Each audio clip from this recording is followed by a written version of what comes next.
The new year is a time when people are supposed to be optimistic for the future. But if you were a John Cena fan in 2007, a rare breed at the time, it was hard to be anything other than angry. On January 1st, 2007, WWE presented Raw from Miami, Florida, where WWE Champion John Cena would lose in the main event in a 4-on-1 handicap match by getting himself disqualified for using a chair. By the end of the night, Cena would stand tall, leading into his upcoming title defense against Umaga. But in the process, Super Cena had well and truly snapped. What caused him to lose his temper? He also lost in the opening match that night, against someone who had never gotten in the ring before or since, Kevin Federline. The man at the time known as K-Fed, who was famous for being the spouse of one of the most famous pop stars of all time. But let's look a little further into his background. Kevin Federline was born in 1978, making him 28 years old at the time of his one wrestling match. He began his career as a backup dancer, appearing in music videos for the likes of Pink, Justin Timberlake, and crucially, Britney Spears. After 5 months of courtship, Kevin and Britney would marry in September 2004.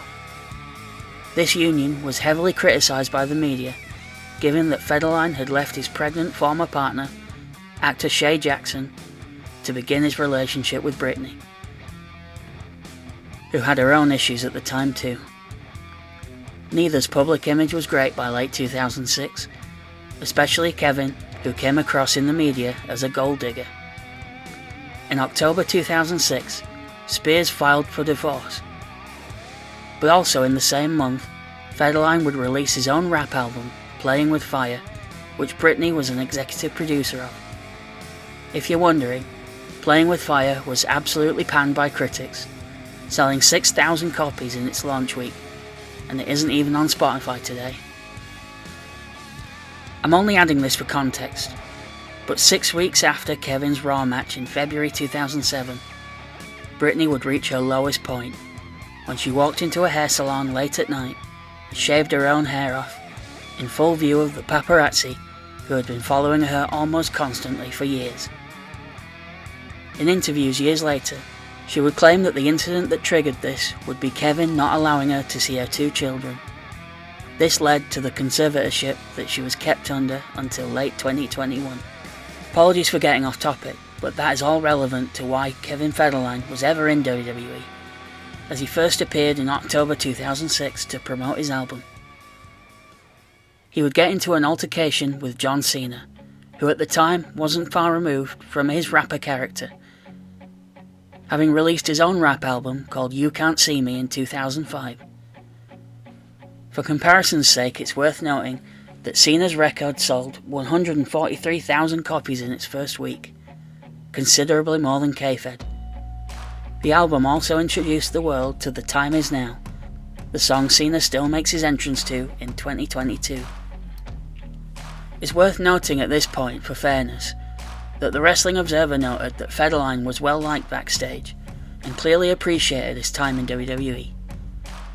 That doesn't make it any less baffling though, how they would put him over the current WWE champion ahead of a major title defense.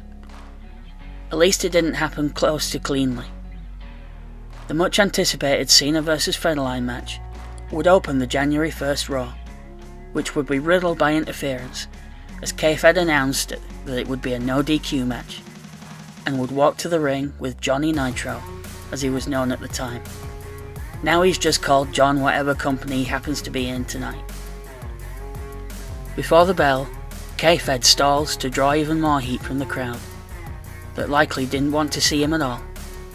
Seconds in, Jerry Lawler notes that this is the first WWE match of 2007, making this all the more worse.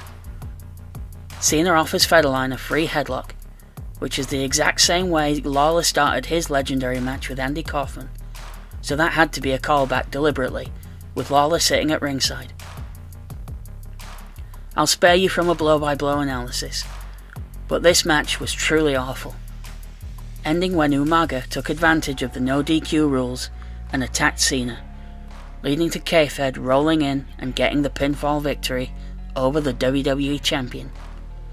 A true low point for John Cena, and one I bet WWE wants you to forget. Later that night, Cena would get a measure of revenge after laying out his opponents in the handicap match. He would go after K-Fed, who was doing commentary, and deliver a vicious looking FU, now known as the Attitude Adjustment. Cena's career would recover fairly quickly though, as he would defend the title in an epic match with Shawn Michaels at WrestleMania 23. Then a month later, have a 1 hour classic with the Heartbreak Kid on an episode of Raw from London.